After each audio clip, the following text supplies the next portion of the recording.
Rusia disebut mulai kewalahan meladeni serbuan Ukraina. Pasalnya, Komandan Militer Tertinggi Ukraina Oleksandr Syrskyi pada Kamis 15 Agustus 2024 mengklaim pasukannya telah menguasai puluhan desa dan lebih dari 1.000 km persegi wilayah di Kursk, Rusia. Bahkan, militer Ukraina telah mendirikan kantor administratif di wilayah Kursk, Rusia, tempat Kiev melancarkan serangan lintas perbatasan. Serangan Ukraina itu pun membuat Rusia harus mengevakuasi 121.000 warganya. Lantas, apakah serangan bertubi-tubi Ukraina ini menjadi pertanda Rusia mulai kalah dalam peperangan?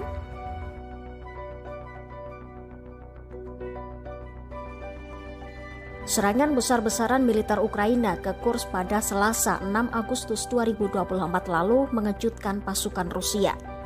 Militer Ukraina merebut puluhan permukiman sehingga puluhan ribu orang di kedua sisi perbatasan harus dievakuasi. Pesawat tak berawak atau drone Ukraina juga menyerang 4 pangkalan udara militer Rusia pada Rabu 14 Agustus 2024 malam.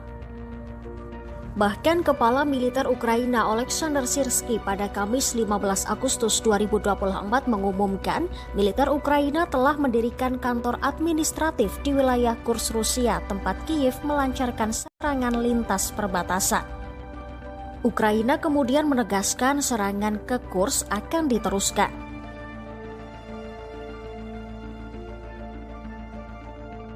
Imbas serangan Ukraina ke Kursk, Gubernur Kursk Alexei Smirnov pun mengatakan pemerintah telah mengevakuasi 121.000 warga. Wilayah evakuasi bahkan telah diperluas hingga ke distrik Belovsky, area yang dihuni setidaknya 14.000 jiwa. Sementara sebanyak 59 orang lainnya masih bertahan.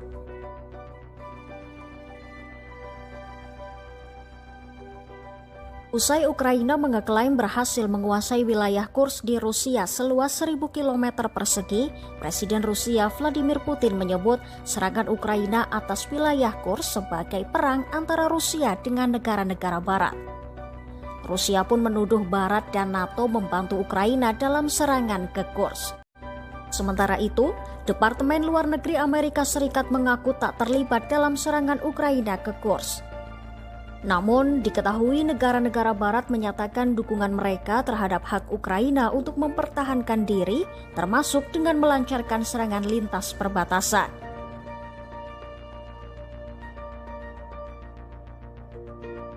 Terbaru, Presiden Ukraina Volodymyr Zelensky mengatakan pada Kamis 15 Agustus 2024, pasukan Ukraina kini sepenuhnya telah menguasai kota Sutsa di Rusia. Dilaporkan, pasukan Kiev telah berada di kota tersebut yang terletak 105 km barat daya kota Kursk sejak Rabu lalu. Kepala Militer Ukraina Oleksandr Syrskyi juga mengatakan bahwa sebuah kantor komandan militer telah didirikan di Sutsa. Serangan darat Ukraina pun membuat Rusia terdesak karena harus berjuang untuk memukul mundur pasukan Kiev. Serangan Ukraina menimbulkan rasa malu besar bagi Kremlin. Serangan itu merupakan perubahan taktik yang penting bagi Kiev yang menandai pertama kalinya pasukan asing memasuki wilayah Rusia sejak Perang Dunia II. Kini, Rusia bahkan telah menarik pasukan cadangan dari daerah-daerah pertempuran utama di Ukraina dan Crimea yang diduduki Rusia untuk menghalau serangan Kiev.